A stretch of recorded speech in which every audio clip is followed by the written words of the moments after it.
We got Rob Zombie, we got Looney Tunes, Cheerios too.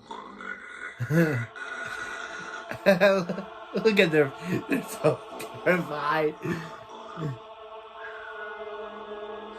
A jackhammer, an elephant. And look at them, they're so Tarzan? Or is that Georgia Jungle? Don't know that. A Tyrannosaurus Rex. Hey, Teletubby son. It's Saturday morning! Critic, we didn't get much sleep. Too excited for your bowl of Lucky Frosted Cocoa Tricks? Those are not a real thing. Complete breakfast. From where? Dairy Queen's dumpster? Now don't be like that. I poured you each a bowl of that last Saturday in preparation for this. You mean this has been out for a week? It helps open up the flavors. No. I had a big dinner. And I'm vegetarian. I'm pretty sure that used to be alive. Huh? That used to be a lie. Okay, Critic, can you explain why we're up at Dick o'clock in the morning? D-o'clock in the morning. You're not aware of the ritual of Saturday morning. You see, Saturday morning used to be a special time for kids. We'd often have friends sleep over the night before, and then wake up to the majesty of television's Saturday morning cartoons. Each one filled with brain-rotting material, coaxing us to buy teeth-rotting material. Unfortunately, TV did its job too well, and the following generation said, let's just have this shit raise our kids 24/7. Thus, every second of every goddamn day was Saturday morning cartoons, and they got rid of them years later. Society sucks. Okay, we're not 10 years old. We had Saturday morning cartoons too. We're just wondering why we're here this Saturday morning. Oh, well, that's because we're paying homage to one of the best in Saturday morning awesomeness, Fox Kids. In 1990, the then still young Fox network aired its Saturday morning lineup of shows called Fox Kids. It included bumpers, PSAs, catchy songs, and of course, some of the best kids shows to ever air on TV. Eventually branching out to Monday through Friday as well, Fox Kids lasted 12 years, an unbelievable run when you consider its counterpart, the Disney Afternoon, Hey, we just did that only one. 7 years. While half of these shows can still be viewed today, some of them have sadly never gotten a DVD release or were never aired again. So keep in mind, we're not going to look at every single show that aired on Fox Kids because, like I said, this is 12 years of material. We're just going to look at the most unique, inspired, and memorable parts of the greatest Saturday morning lineup there was. So, with our sugar-coated poison in hand... Younger kids wanting to watch what the older kids are watching. Hey guys! Did we watch the shows too? And an overprotective parental who thinks if it's not Sesame Street, it's bad for them. I'm sorry, kids, but you're too young to see this kind of stuff. I'm older than half of them over there! Shoo. I hate you! You're not even a real father! Kids, are you enjoying Saturday morning? Hey, it's Doug's dad. Sad. That's good. I'm gonna go make It's some Doug's waffles dad. on the stove just for you. Do we have a stove? Did he just die? Figure out how that happened later. This is Okay, Fox he's dead. Kids! Oh. Oh.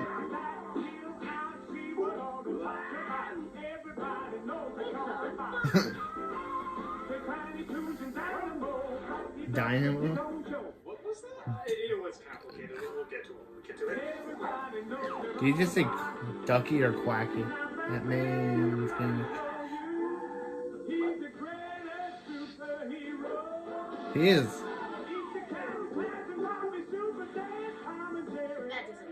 That doesn't rhyme. No, it doesn't.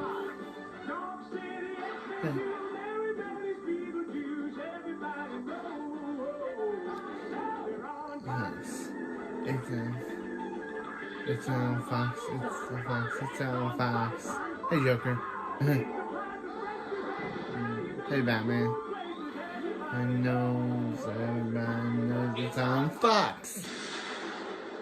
Let's start with one of their earliest staples, Bobby's World. Oh, I've seen this. It's like if Calvin and Hobbes were made by Ned Flanders. What? It's a lot more than that. Sounds pretty Hey, I'll get pretty. Yes. Bobby's World was based off of the little boy voice that comedian Howie Mandel did for his popular stand-up.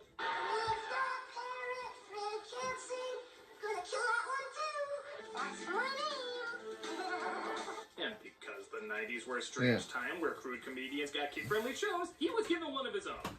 Just look at how awkward he is in the live-action openings. Hi everyone, I'm Howie. Welcome to Bobby's World. And you know what I really hate? Of course you don't, because you don't know me. You know what I hate? Germs! God, I hate germs!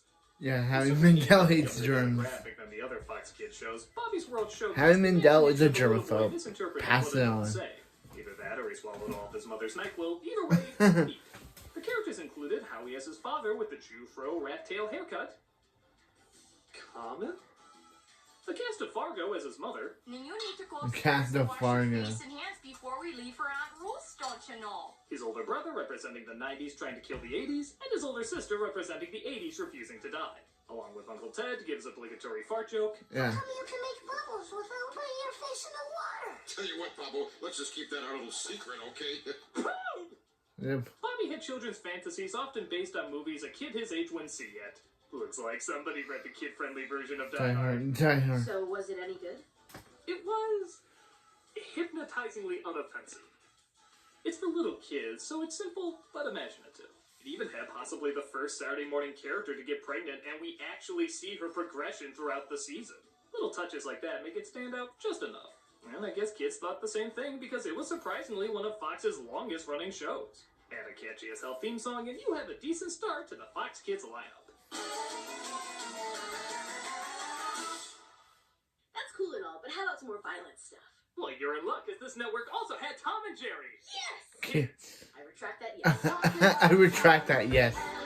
Jerry Kid. Yeah, another Why? trend in kid shows for a while was just making famous characters Yeah. younger. Oh, I've seen Puppy and Scooby Doo. I actually like that. Dismembered and maimed, it's seeing it happen to them as children. Finally, somebody gets it.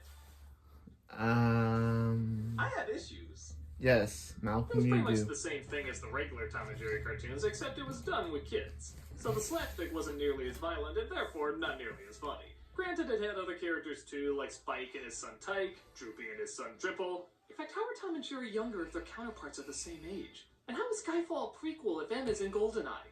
Also, how did minions exist with dinosaurs millions of years ago? This is a road you don't Yeah, want. no. Even his dad saying no. And he's played by his Doug's actual dad. A lot of times we saw Doug's actual mom. R.I.P. to Doug's mom. But here we see Doug's actual dad. So not good. Yeah. But for little kids, it gets the job done, I guess. I mean, it is better than other outings Tom and Jerry have had recently. Really? Forget those faces. No. It lasted a few seasons, though, so it obviously had its fans. No, I want to forget those faces. I don't want to remember the Tom and Jerry and Willy Wonka But it faces. was harmless enough to be They were decent so distraction. horrifying. I want. Hey, Jeremy. Let's Boom. get to something more grisly and adult. Peter Pan and the Pirates. What? Let me explain. What? Peter Pan and the Pirates? We all know the classic book, play, Disney Yeah. film, and childhood scarring. But do you have Childhood any pictures of scarring. Peter Pan ever captured the darker and surprisingly more adult take of the original J.M. Barrie story than this one? I know that sounds strange, but this was actually a really great show. They were ideas that took concepts from the original book and pushed them even further. For example, Peter steals the pirates' shadows, and what happens? They walk upside down because they've lost their anchor to the ground. That's so creatively strange, but it weirdly makes sense. In another episode, Peter is gone for too long and forgets about everybody because he's distracted by Wendy's future daughter in the real world, who he brings back to Neverland to meet her future mother despite them being roughly the same age. Bye, Uncle Michael. Uncle John, why are you sad? Because I learned today that I shall have to leave Neverland sometime. But I'm happy, because when I do, I'm going to have a daughter as wonderful as you. It's super surreal, but it's also As, surprisingly should you adult. say like? It's kind of like the ending of Return to Neverland, where young Peter meets older Wendy. That's a lot of people's favorite part of that movie, and this show is mostly comprised of scenes like that. The characters all have fleshed out personalities, with Peter always hungry for mischief, the Lost Boys and Pirates all having distinct character traits, and in my opinion, the best Captain Hook ever portrayed, played by the only actor who could perfectly portray it. Literally, the first perfect Tim that Curry. comes into your head is who plays him. Tim Curry. You're goddamn right, Tim Curry! If I must die, I will encounter We love you, darkness Tim and Curry. pride and hug it in my arms. This is the first Captain Hook that has dimension to it. Yes, he's an angry screamer and a scoundrel, but he prides himself on being a gentleman and a sophisticate. One minute he's ready to stab your heart, but the next he might let you go if you make him laugh with a reading of Shakespeare. Oh, dear God, they give you death by inches, and old Shakespeare gives thanks that you aren't here. How's he have all these clips? He was an egotist, but still valued his bizarre ethics. It made him both funny and intimidating at the exact same time. And nowhere is the series' complexity shown best than in its series finale, where Peter decides he does want to grow up and he starts to wither away into an old man, unaware that he's actually taking Neverland with him. So you could argue Hook was being portrayed even before Hook was doing it. It's surprisingly intense and unbelievably well done. It lasted for only one season, but it resulted in a ton of episodes and had a pretty good life in reruns. Criminally, though, there is no DVD release of it. If you're able to find it on YouTube or anywhere else, definitely watch as many of them as you can. It's a cannonball of imagination waiting for you. Peter Pan. Pan. That's all fine and good, but what about the poor people who demand a series about demonic fruit? I had no segue into the show. So, because we apparently demanded it, Attack of the Killer Tomatoes was given its own cartoon series. Based on the B-movie comedies, it did have some of the original characters, like Igor, Tara, that parachute guy, and even John Astin reprising his role as the mad scientist who made the evil vegetables. Fruit. It's 2018, nobody uses that term anymore. It's 2023 and we still use that. Yeah, I guess we don't use that too. The plot is similar to the movies in that a mad scientist wants to take over the world with the tomatoes and his failed experiments. It's 2023 and I don't think that we Wilbur tries to stop it. that. He gets help from the main lead, a boy who was not in the movies, and you can clearly see why. He's pretty bland and forgettable, and the animation doesn't do him or any of the other characters any favors. You know you're supposed to stay away from salt. If someone sees you... What is up with this girl? Is the binary code on her neck being hacked? Must blackmail George Clooney with Return of the Killer Tomatoes footage. Yo, Zucchini. Look at this scene. Yo, She has to lean over to Zucchini. talk to FT, but look how she does it. It's Igor, Dr. Gangrene. What the hell? Is this part of the joke, or is it just poorly animated? The whole show is kind of like this, leaving you with no idea what's intentional and what isn't. Even the dialogue, you can't figure out what they're aware of and what they're not. Being a luscious, ripe tomato can be hard on a girl. Whatever you're thinking, erase it from your heads. I had a line about her being saucy, but never mind. I guess on a level of bizarre awkwardness, I can see this entertaining a few, but for many kids, the most memorable part of the show is the theme song. But goddamn, that's a catchy theme song.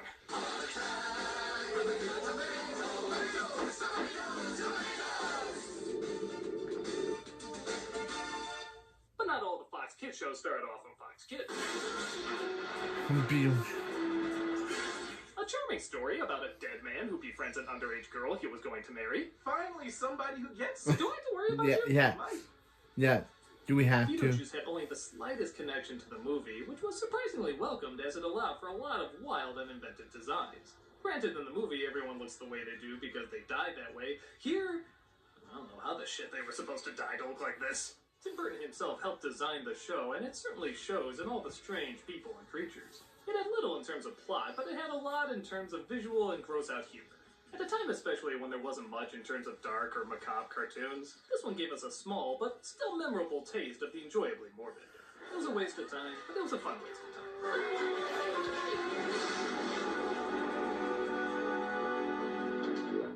But I know what you're thinking. If Beetlejuice got a cartoon, why not Little Shop of Horrors? Because no one was thinking that. Just for that, the plant raps. No! Yeah!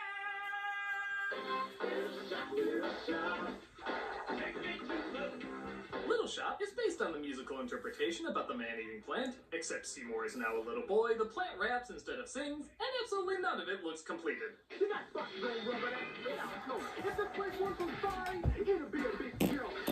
Fly 'em out here. You know what I'm saying? This looks more like the bumpers you see before they go to commercial. You don't give those bumpers enough credit. The focus of the show is the plant is trying to get Seymour to win the girl and defeat the bully, while also running a plant shop that's constantly infested with bad musical numbers. Black business is a black business. What a joke. God, I wish this had the original cinematic ending. Why is he even shocked the plant is talking? The flowers act as backup singers all the time. I'm not even sure the plant is talking. His lips move so rarely. C is for computer training. Many parts are edible. I guess I can give credit that for a show that had a budget of monkey feces, the backgrounds are at least creatively simple. I mean, I'm sure the layout artist had 2 minutes to color these on Mario Paint, but there is at least a little structure in between the poorly animated sections. Oh god, he's having a stroke. Nope, that's just a bad show. It's just a bad show. The writing doesn't make any sense either. The girl in the show is obsessed with a refrigerator. Why? I'm going to repeat that. The girl in the show is obsessed with a refrigerator. And they never explain why. It's the most beautiful thing I've ever seen. I think it's really cool. Women. Hey, my love of refrigerators has nothing to do with my gender. Now, if you'll excuse me.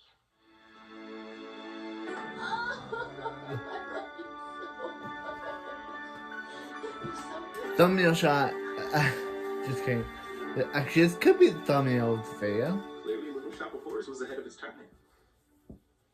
Like I said, this has little redeeming value, but I'm sorry, I have to reference a Little Shop of Horror cartoon show in the 90s where the plant raps. I know you think it's a crime it exists, but it's an even bigger crime to act like it doesn't exist. The show lasted only 13 episodes before it was yanked, and you can see why this fertilizer didn't get far. Word, Little Shop. Yeah. I'm noticing a pattern of characters that most likely wouldn't make a good show. Not making a good show? Were there any existing characters that allowed for clever writing or intelligent dialogue? Hey, Tasmanian Devil. Yes, really. Warner Brothers was given the task of turning one of their most profitable Looney Tunes, the Tasmanian Devil, into a hit show. How do you do that, though, when his dialogue is mostly... Well, they ingeniously make everyone else very well spoken. Even to the point of it being ridiculously overwritten. Accumulated portfolio start with a net yield of no less than 36% per annum. There's nothing like a paper and a recliner-craft chair for a man after a tough day of doing whatever it is I do for a living. To rekindle the lost flame that connects our souls with the true harmony of the universe. Now I am in a quandary. Technology's the culprit here. Science be blamed. Because of this, not only did Tasmania have a distinct sense of humor, but its writing was surprisingly ahead of its time, along with other shows like Duckman and Simpsons. Yes, really. Based in the land down under, where Wacko Warner sings the theme song. Yeah. Taz lives with his talkative family, interacting with his talkative friends, and partaking in the conversations as little as possible. Much like the other Warner Brothers shows, there's a lot of fourth wall breaking, a lot of slapstick, and like I said, surprisingly a lot of talking. Again, from a show where the main character talks like this. Though not talked about by many, Tasmania still had an impressive 4-year run. It had good animation, good timing, and actors who had to talk a surprising mouthful for a show about a Tasmanian devil. Ferociously intense. Not that he's likely to make much progress, given his choice of methodology. We've got a house to show, a career seminar to attend, some charity work to do, and a dinner party to prepare. Yeah, my schedule's pretty much open. It's so strange this would be both as funny and as wordy as it is. But maybe that's part of the bigger joke in general, that the most dialogue-focused slapstick children's show was around this guy. Shall we pause to consider this irony? Maybe later. Sadly, there's only a few DVD releases of this show. It honestly deserves a lot more. The episodes you can find, though, are a ton of laughs and had a lot more work put into them than they probably deserved. To put it short, Tasmania is a heck of a spin. Come to Tasmania. Nothing. I'm watching Tiny Toons here on Nickelodeon. Very innocent, wholesome quality. Seinfeld. It wasn't even on Nickelodeon. What was that about? Oh, well, Tiny Toons is up next. But what did that have to do with it? Because that scene always bothered me. It wasn't on Nickelodeon, it was on Fox Kids. And they didn't do stuff like sing the wheels of the bus go round and round. It had good writing, it was a good show. Shame on you, Seinfeld, shame on you! Oh my god, okay. I'm sorry, I never had an outlet to talk about that clip. It always bothered me. It always bothered me. Got so many things wrong about that clip. It was a good, decent show. It just has been delivered for a while. Critic, it's not your fault. I know. It's not your fault. I know. It's not your fault. We know, Malcolm. Don't do this to me, man. It's not your fault. Don't do this to me, man. Not you, man. It's not your fault. Stop it, not you. It's not your fault.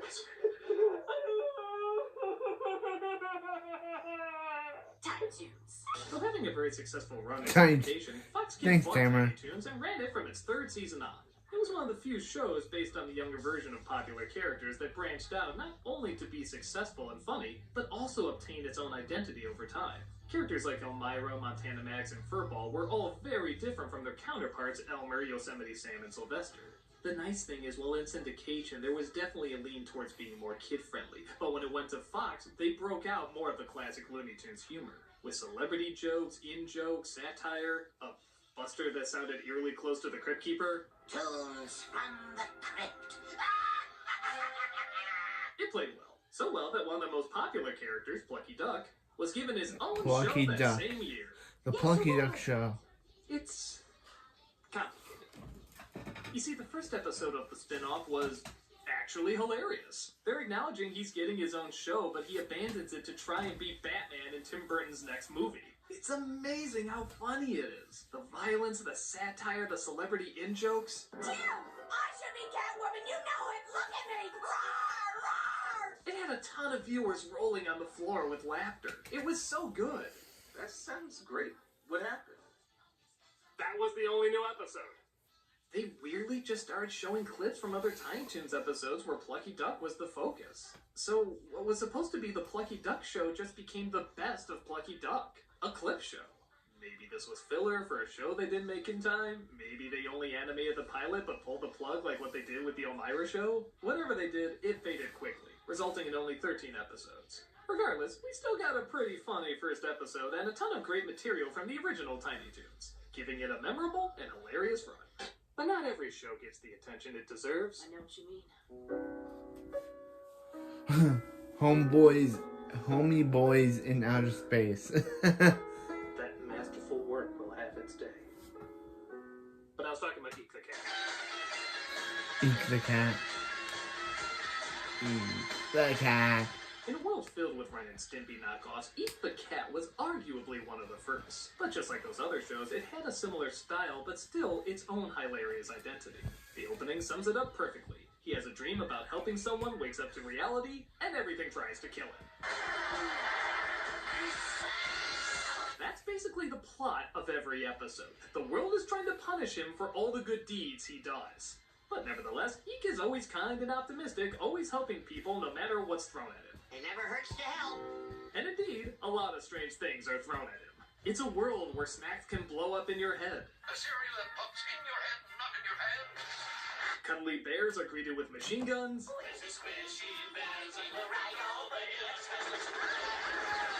And Ross Perot was commander-in-chief, back when that was the craziest person who could be president. There was a mean-spirited creativity to it that was held together by just how gentle and helping Eek is. You don't want to get a cramp.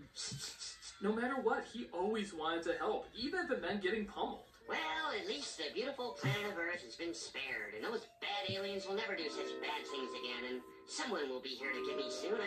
I'm just sure of it. Hell, the biggest curse word he ever used was kumbaya. Kumbaya, wait!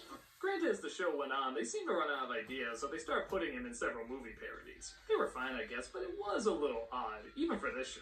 To make things even stranger, the time slot was suddenly being shared with another show. Suddenly it was called Eekstravaganza, and half the running time was dedicated to thunder lizards, a series about dinosaurs who were trying to wipe out a new species called man. At the moment, there's only 2 of them, and they're constantly screwing up trying to evolve. I invented this. I call it a washing machine. I figured it out. The fire washes things, okay? Watch. These guys are like the prototype for SpongeBob and Squidward, except the sexual tension might be a little greater with them. When does the hurting stop? The show was pretty funny, but not as good as Eek. Nobody minded too much that the shows were cut in half, as we still got our daily dose of strange, and the show had a good run of 5 seasons. Sadly again though, there's no DVD release, hence the watermark. With the rise of even more surreal humor and internet culture, this really should be more available to the public. It was mean, violent, cruel, relentless, yet funny enough, had a good heart at the center of it. Eek definitely needs to make a comeback, and hopefully somebody out there can make it happen in the future.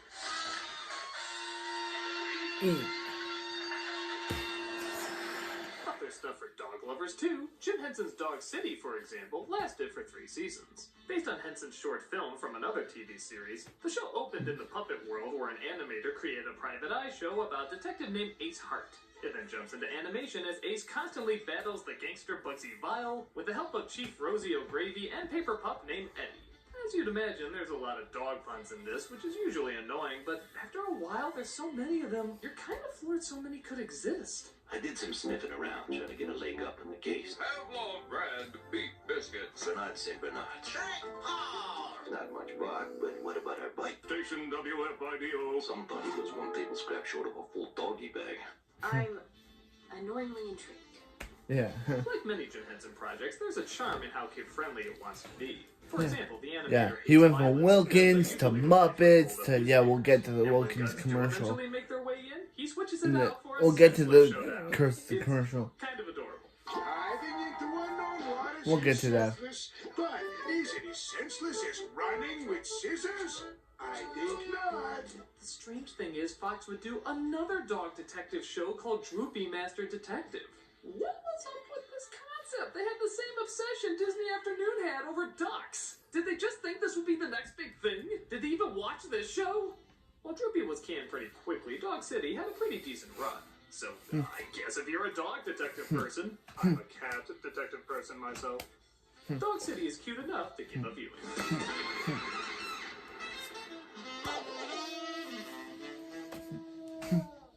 You know, Critic, I gotta admit, these shows are fine, but they're not really mind-blowing.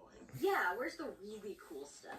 Well, over the next 3 years, Fox Kids would have their highlights. They would give us the most incredible, awesome, badass shows any kid has ever seen at the time.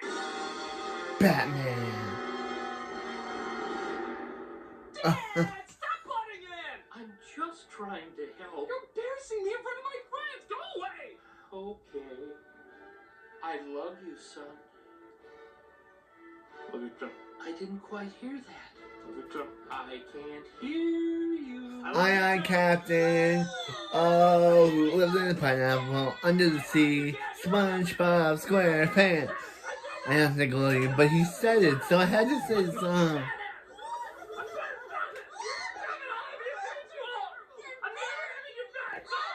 Stop.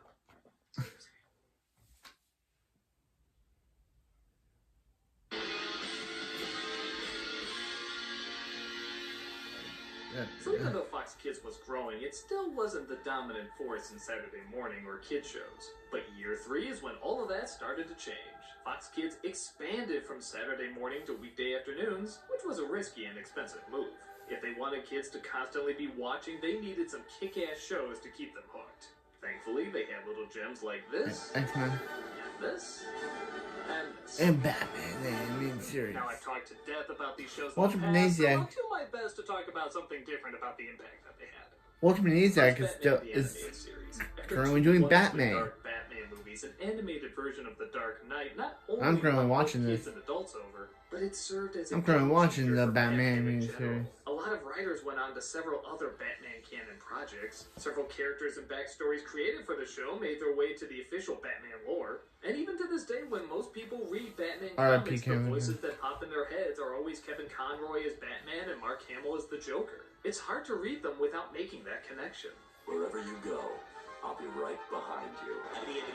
That's all, folks. Unlike other kid shows at the time, Batman took years to develop, resulting in a unique style not often seen in many animated series. The backgrounds always started off on black paper to keep the dark environment of the show consistent. The characters and buildings had an Art Deco style as opposed to a pulp comic style like all the other shows. And the atmosphere in general was more adult, allowing for quieter moments, slower pacing, and more realistic acting. There was no other animated action series that looked like this at the time. And now, every animated action series is trying to look like this. It walked the perfect Young tightrope Justice. between too playful and funny and too dark and gritty. It seemed like it incorporated everything. It felt true to the comic roots, worked in the adult side of the movies, had a good laugh at the campiness of the situations, and yet somehow also felt like its own unique vision. It's just as good today as it was when it first premiered, and no other Batman show has ever topped it. Think about it. After all these years and all the other incarnations that have come out, Yep, no the other show has the done best Batman now. as well. It's just as clear today as it was years ago why this was a huge game changer. But Warner Brothers was breaking new ground with another game changer.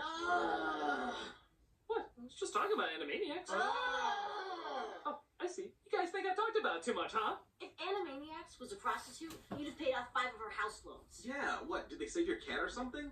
No, but through the magic of wishful delusions, now they have. Fine, I'll keep it short. Seen as the follow-up to Tiny Toons, Animaniacs was a variety show that stepped up its game. They even have a 3-season revival. But most important of all, brilliant writing.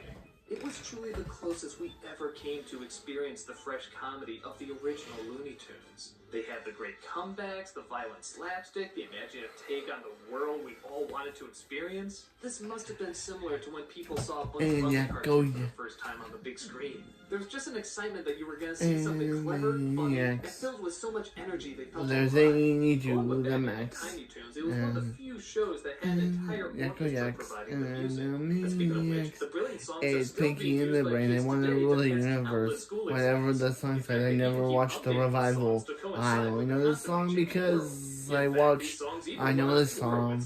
Yeah, it's the Animaniacs. Singing their infectious earworms. They're still that popular. It seems the show was so popular that's even being rebooted. In 2020, these characters are coming back to give their take on modern day insanity. Imagining the Yes, it went for 3 seasons. Internet, trends, politics. It's crazy exciting to see where this can go. Will it be as good as the original? Because only time will tell. But one thing's for sure. Well, the reboot ran for 3 seasons. Or 3 or 4 seasons. Those are the facts. Now onto a show I know I barely talked about, X-Men. Oh! Will you two knock it off? You knock it off. You've talked about this show so many times, there's nothing left to cover. Oh yeah? I bet I can find something new to talk about. Prove it. Fine! The previous on X-Men, the making of an animated series. Apparently it was the passion project of the head of Fox Kids. Margaret Loesch ironically used to be the head of Marvel Television, producing hit after hit except in one category. Funny enough, the Marvel characters never caught on in TV. Every attempt seemed to bomb, including an early version of X-Men where Wolverine was Australian. Wait, she's not joining the X-Men, is she? She's just a kid. That's almost too ironic. She went from studio to studio trying to get X-Men made, but they all said the same thing. Because Hugh Jackman's Australian. Nobody would watch it. Margaret then went on to be the president of Fox Kids and cared so passionately about getting X-Men a TV series that she put her job on the line. They knew if this was going to be good, a lot of money had to be thrown at it, so she took the gamble but picked the right producers, writers, and actors to make it work. The only downside is there was not much time to make it work. In fact, the tone and animation were so campy and off-key in the first season that they only had 2 episodes for the big October premiere, that being the 2-part pilot. What the hell do you do when you need months and months to rework your show? You present the first 2 episodes as a preview. Yeah, it pissed off the advertisers and cost a fortune, but Margaret and showrunner Eric Lewald knew they had to get this right if they were going to have a hit. The preview thankfully went over incredibly well and left people wanting more. So, after a redo of the show with better animation and more adult atmosphere, it finally premiered with no other new shows being put on. That's right, because they waited until spring, it got more attention because everything else was reruns. As you'd imagine, the numbers were through the roof. X-Men was suddenly Fox's biggest hit. It represented more than cool heroes with powers. It grasped the prejudice and torture character arcs, as well as the all-around badass nature people love from the comics. Hey, bro. After being told At least you're better here than you are in the Fox movies. The creators stuck to their guns and turned in a huge payday. Much like the X-Men who had to fight for human dignity, so did the creators who wanted to see their timeless characters done right. X-Men would go on for 5 seasons, one of Marvel's longest-running series. It launched them into the mainstream more than before, leading to several reboot series, comic spin-offs, and of course a beautifully inconsistent movie franchise. This was a gamble that paid off all the way to the X-Bank. The X-Bank. X-Men. So, with those 3 gigantic hits, Fox Kids was moving on to their next big... Aren't you forgetting another hit show? Don't think so. Yeah, one that still makes like a butt ton of money even today. Power Rangers. There's no other hit shows at that time. Power Rangers. Power Rangers. Fine, there might... It's Morphin' Time. Tyrannosaurus. Wincy kind of a show called Mighty Morphin Power Rangers. Rangers, yeah. It's no secret I never got into I love you. I even love as a kid. Huh. It's just White Ranger power. so dumb. The same time Batman and X-Men were No, on, no. we had... About that double date we talked about? Our saviors of Power Rangers. So dumb. But No, okay, no, let's Bulk and talk Skull about it. saved the On one hand, franchise It is a brilliant marketing strategy. 5 teenagers with attitude. are summoned by Jabba the Fuzzy Mouth to stop Jabba. a bitch named Rita for her crimes of bad lip syncing. They first Bad get martial lip arts fighting syncing. as the Monster of the Week, and then they grow in size and use giant robots in a fight Yo, against yo. Los Angeles Japanese mountains. So, yeah, the setup was pretty obvious. Shoot American actors for dirt cheap, and then cut to Japanese stock footage from another hit show in Japan. Power Rangers, of course, turned into a huge hit, which meant as long as they were still making shows in Japan, God, they'll never stop! They could Nope, keep they making won't. shows here. Power Rangers was not Currently, only the longest currently running it's on, series in Fox currently Kids, it's but it not surpassed on it. on Even King. after Fox Currently, Kids the shut Super down, the Sentai is show on King still Oger. continues to have an Boom, impressively boom, long-lasting boom, life. boom. It had many spin-offs, storylines, Kamakiri. callbacks, Dun and tons dun of B-movie dun monsters. dun na On the na other hand, na. I really wanted to like this show because, hey, martial arts, giant robots, killer monsters, that can be some fun shit. But Yeah, the slapstick. Finally flipped over me. so dumb. It was clearly past my time and not for me, but that doesn't mean they didn't tap into something that excited a shit ton of kids. And some very disturbed adults. years Disturbed later. adults. Power Rangers, whether you like it or not, was, and still is, an impressive spectacle. Ranger. But it wouldn't be the 90s unless we forcibly had to teach you shit. Carmen's. Thankfully, Where some on shows the were earth better is and Carmen Like where on Sandiego? earth is Carmen Sandiego? Rockapella. Nope. This Rockapella. was a different kind of Carmen Sandiego, one that was on a kid's computer game that tried to educate you. That's exactly what Carmen Sandiego is. Okay, maybe not that different. The on-screen player always had to pick 2 characters to go after Carmen, and he always picked the sister and brother duo, Ivy and Zach. Oh, God, tell me he didn't ship them? It's a kid who's always at his computer. So probably. Probably. Hello, player. Thanks for picking me. Yeah, that sounds weird.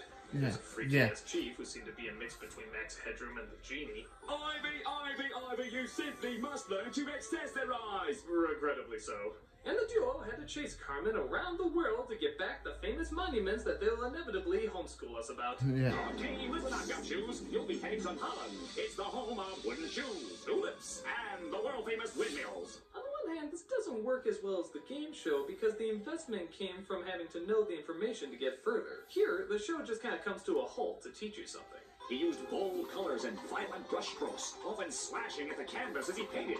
On the other hand, though, it did have a story to each one, and Carmen herself was just as stylish and cool a villain as you would want her to be. In fact, a lot of the time she would leave the clues on purpose because she loved the thrill of the chase. At first I thought this was kind of lame, but then the more I thought about it, how clumsy is Carmen in the other versions to always leave something behind? Here, she's at least owning up to her stupidity. The show lasted a good while with 4 seasons, and even though the education stuff did feel a little forced, it was still cool seeing the Queen of Thieves do what she does, and I guess help us get a little smarter watching it too. It was decent enough for what it was.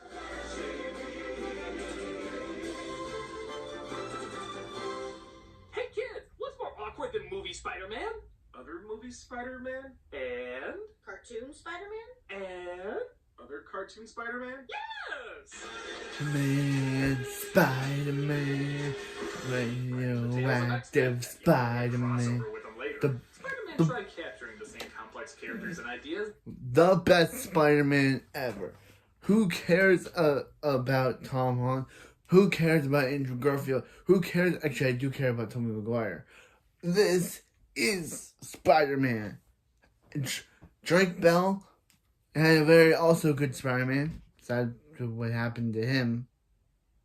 How he's a criminal. But he had a good Spider-Man run. But this...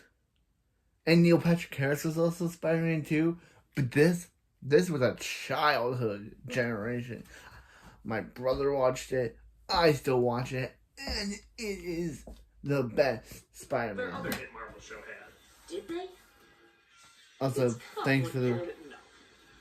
Spider-Man was Yeah, rated me and for Chan the watched it. experience of the comic, Watched but it. didn't I really still segue watch into it. an emotional TV series. Venom was It might cool. have been surprisingly overambitious, as every every second it's either explaining what's going on, explaining the emotions, explaining the inner monologue. It could never take a break. Then we have to assemble those of us who are left and go protect the site of the Doomsday Complex. I feel like I'm witnessing a part of this country's history. After seeing the beacon, we always Okay, assemble here. I hope you like my nod to you in this. Remember where this building was. How have you been, Madeline? Oh my god, breathe! You guys are going faster than the dialogue in The Social Network. CG City wasn't a bad idea at the time, but now it just sticks out like a sore thumb.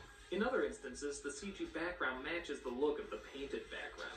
This just looks like he's swinging into a screensaver. But those are just little details. Maybe it could still work if the writing was sharp. Anyway, this lizard thing is probably just an urban myth. Wait a minute, looks like I was myth-taken. Myth-taken. But again, to his credit, it Venom, did take you a are lot so from the cool. comics, trying to cram in as much as you can in a kid's show. I just think it did it too damn much. It wasn't Power Rangers silly, but it wasn't X-Men serious either. It was something in between. Okay, America. But it seemed to be enough, as this Marvel show lasted 5 seasons, so I guess it must have made a big connection with a lot of fans. And granted, there were some really cool things to see. Aim got Spider-Man woman. Mark Hamill as the Hobgoblin, not Topher Grace as Venom. Not To Topher think we Grace. thought this would be the greatest Marvel team-up we would ever see on any screen. Lightning strike again! Power of web shooters! Get real sticky! Sure. These days it sounds a little corny. Looking back, it's not Loki? as bad as I remember, but its pacing is Loki way is too banned. fast for us to absorb every adventure. It's got its fans, though, and I can see why. It was a huge hit, and anything that makes this a little less awkward Yeah. must be doing something right. Yeah. But for my money, the best superheroes always shouted, Oh, can I say it? I always wanted to say it. "Go ahead." Fork! It was one word. It was one goddamn word with 5 letters. You couldn't even say 5! What? Word with 5 letters. You couldn't even say 5 letters! This is nice.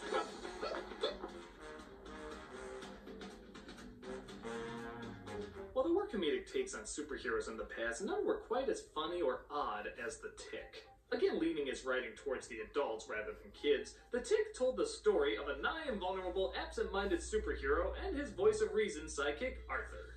You can't fight evil with a macaroni duck! I'll be the judge of that.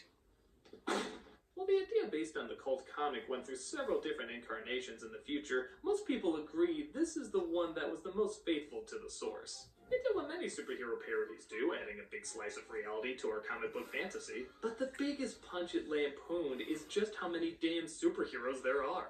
Particularly now with the Marvel Cinematic Universe, The Tick addressed what would happen if so many of these side characters and spin-offs really did exist in the same universe. This is all the heroes you could find? Well, it's such short notice. These people have lives too, you know. Though sometimes the animation could be a little choppy and the timing a hint off, The Tick still had original writing with very enthusiastic characters. But what really pursued us? Where were we really trapped? Come on, Arthur. Get meta with me! Tick himself is infectiously positive. He just loves being the hero, but he never came across as egotistical. He really believes his corny speeches and one-liners, thinking they inspire people just as much as they inspire him. What pursued us were our own obsessions. I'm good. You're evil. I'm a woman. You're a man. What does it all mean?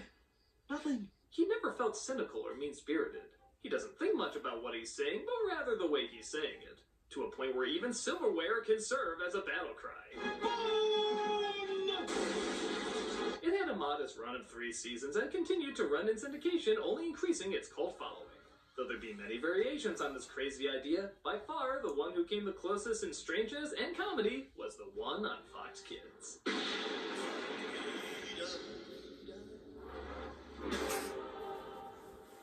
That's cool, but can I have a show based on a book series where the scariest part was the cover? No. Oh. But you can have a show that's less scary than Are You Afraid of the Dark?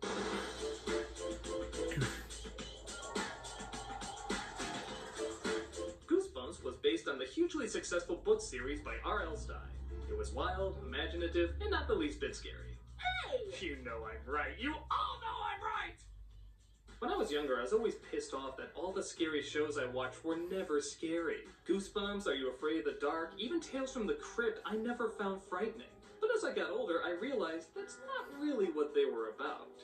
The intent wasn't to scare you, the intent was to have fun in a classically spooky setup.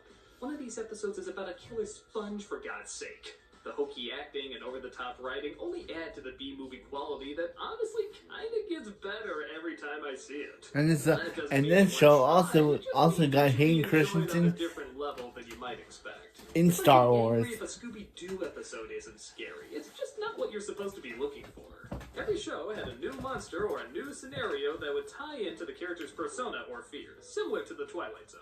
Except, laughably stupid. It took me a while to warm up to this series, but now watching it with the intent of having a good time, that's exactly what I get out of it. A good time. It's one of those kooky kid shows I weirdly enough like even more as an adult than I do as a kid. Just for entirely different reasons.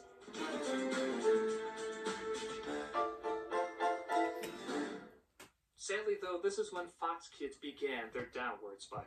Ah, geesh. How long did they last after that? Just a mere 6 years. That's stupid long. I know, but here's the thing.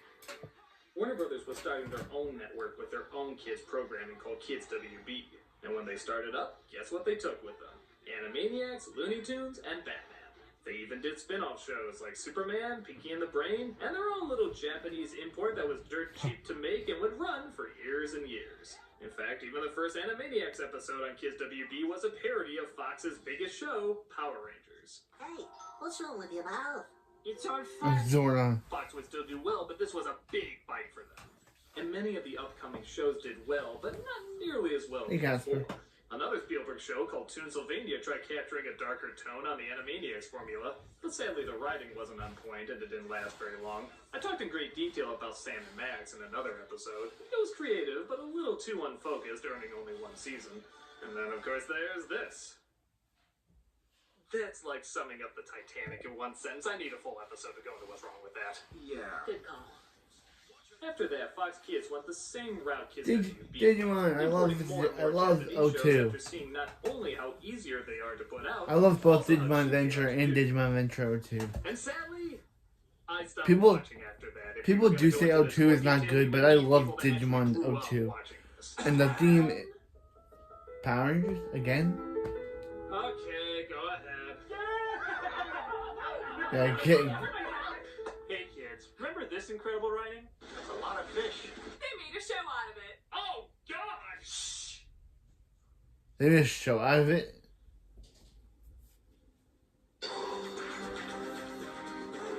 Godzilla the series. Godzilla the series was a direct continuation of the 1998 Godzilla movie. It featured some actors from the film lending their voices to reprise their roles, including Bart Simpson. Yeah, but quiet, Crick. Thankfully, Matthew Broderick wasn't one of them, but his character, Nick Totopoulos. Totopoulos. See, it's Greek, haha. Did return. The only surviving offspring of the Godzilla that attacked New York in the movie imprinted onto Nick as its parent, and thus they used him as a government-sponsored Pokemon to fight other giant Pokemon. monsters. That's so stupid, I'm surprised it wasn't in the 98 film. So am I. This series was received pretty well by fans of Godzilla, but honestly, following the 98 film, there was nowhere to go but up. We did get some great kaiju fights in the show, though, so I guess I can look past Godzilla's Dick Tracy chin. I guess it's better than any of the Power Rangers. And then there's Power Rangers in Space and Lost Galaxy. Yes. Let's rock it. To space now, flying higher than air.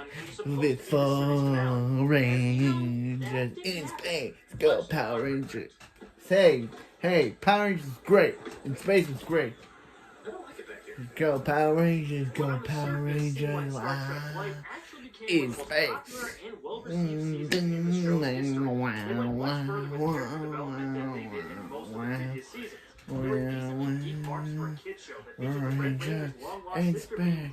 Yeah. Yeah. Astronomer was so cool. Finished the Zordon era and ended up saving the franchise. Yep. But some of you may just know it for their crossover with the Yeah. Ninja Turtles. Cowabunga. Yeah. I guess. Yeah. Hey, we have a deal. No next mutation unless he's fully being tortured. It's okay, just the mention of the idea hurts me. The next season, Power Rangers Lost Go, Galaxy Galactic. kept the outer space theme, but began a new phase in the PR legacy. Starting here, every season introduced a new cast with new powers, Zords, etc., and that became the status quo for the series. Magna power. So the big plan to get this phase going? Sword in the Stone in space. Yes. Woo? Actually, this season was pretty good. I enjoyed playing it. But I know what you're thinking. Those shows needed a lot more Ryan Gosling as young Hercules. It's actually amazing how What? much we weren't thinking that. Well, Fox Kids was. What? I was thinking that. Ryan Gosling is young Hercules. Yep. There was a spin-off of the Kevin Sorbo show starring a young Ryan Gosling. I always speculated this was just another Goosebumps episode he was in. It is scary enough. What else do you need to know about this show? Well, I think this clip says it all. What is a performance that you've given? Something that you're insanely proud of? My work on young Hercules. Really? I had a fake tan, leather pants, was fighting imaginary monsters. They weren't really there, but I was acting like they were there. My God, I think we're all in a Goosebumps episode. We also can't forget about Beast Wars. Yeah, that's getting a movie called Rise of the Beasts. For animals like rats and ants. Beast Wars is finally getting a live-action Transformers movie. This was my generation's Transformers show, and I absolutely loved it. Beast Wars, along with Reboot, was among the first all-CG animated series. The early computerized look doesn't hold up all that well, but for the time, it was revolutionary and set the show apart from most other things on TV. Transformers Rise of the Beast. Beasts. The characters were great. It was just a really solid animated series. That being said, you stay away from this, Michael Bay! You hear me? Don't you dare defile Red Truck like a Trotter Optimus Prime! For more on this series, you can check out my top 5 best episodes right here on the channel. If my face isn't on it, I don't watch it. Like I haven't heard that before. Beast Machines Transformers was the less popular sequel series to Beast Wars. It took place almost immediately after and was dark, sobering, and kind of depressing at times. You know, for the kids. The change in tone and design wasn't something anyone was asking for, but it did end all the stories that started in Beast Wars and has gained a small, dedicated following over the years. Blah, blah, blah. Get to the more hardcore stuff. Oh, you mean like Frank Miller? Yeah! Wait, what? Yeah, there's a show based on a Frank Miller comic. Big Guy Rusty. Big Guy Rusty the Boy Robot was a show based on a short comic written by Frank Miller. There really isn't too much crossover between the show and the comic, with the show actually being more fleshed out than the comic. Is Samuel L. Jackson in a Nazi uniform? No. That's a good start. Rusty is the most advanced robot ever made, with a complicated AI and ability to feel emotions. He was meant to be the successor to Big Guy, an advanced robot that protects Earth. However, Rusty's emotional circuits and AI are young, and he therefore acts like a child. Rusty needs to learn how to be the protector of Earth. Big Guy is recommissioned so he can teach Rusty. Big Guy and Rusty was one of the more complex and mature shows in the Year 10 lineup. It was pretty interesting and unique. Although it was never my favorite show, I do remember being engaged by it and wanting to see what happened next. The Big Guy and Rusty. Well, it's good to know not everything was a Japanese import. And then there was Digimon. Yes! Digimon are the champions. I love this show. When Pokemon became a smash hit, Fox Kids... I love both the English dub and the Japanese version. The English dub and the Japanese version. Bam, bam, bam,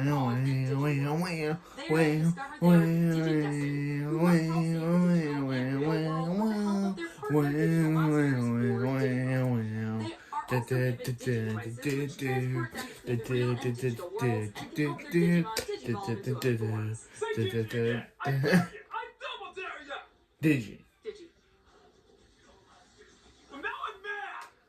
Dude. The show was actually a lot of fun. Although it never reached the fever pitch of Pokemon, it was received well by audiences. Although there was fan demand, the animated show in its entirety, as the Fox Kids version was edited and changed to fit a more humorous tone than the original Japanese show. And who could ever forget that theme song?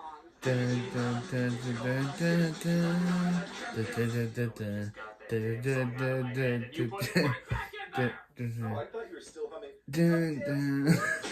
Because of Digimon's success, we also got Monster Rancher, another monster show that was meant to compete with the success of Pokemon. Monster Rancher was first a video game before being made into an anime that Fox Kids picked up. And the game uses discs to unlock monsters that the player trains to defeat targets. In the show, avoiding him, he receives a disc to use while playing. The disc ends up transporting him to a different world where the monsters are real and created by scanning stone discs in a temple. Like Digimon, Monster Rancher was edited to make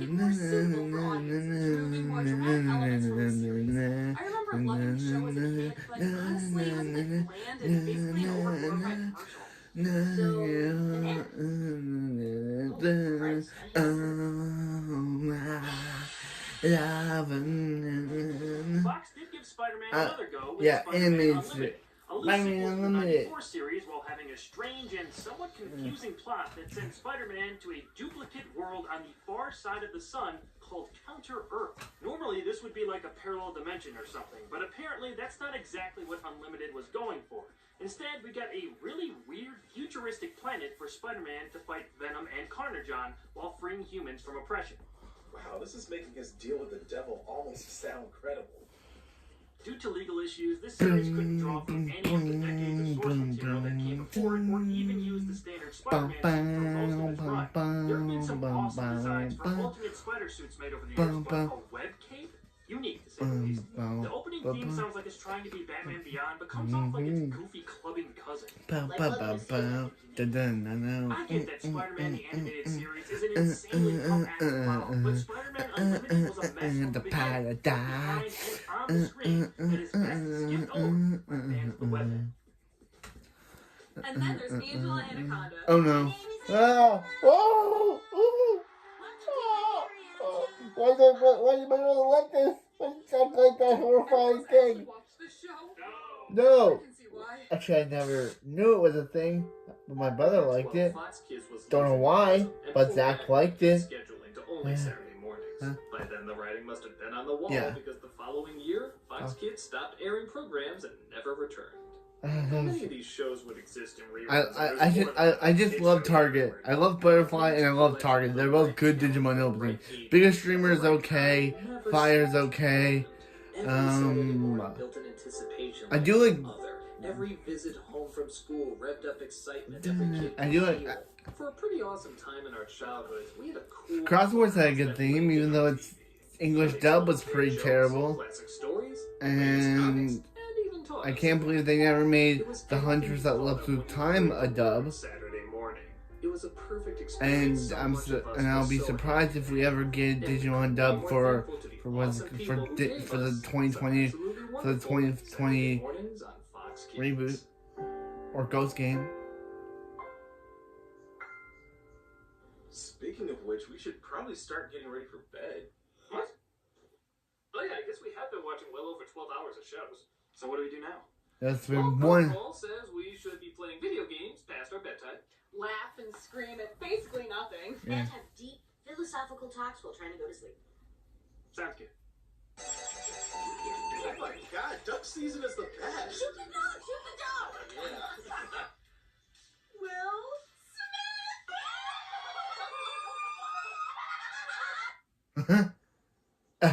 Malcolm? Do you believe in God? Believe or see? You see God? Well, yeah. I was thinking about that, and it had me thinking, what if Bowser's the good guy? Wow. Oh my god. You know? And Mario is really the bad guy? Okay.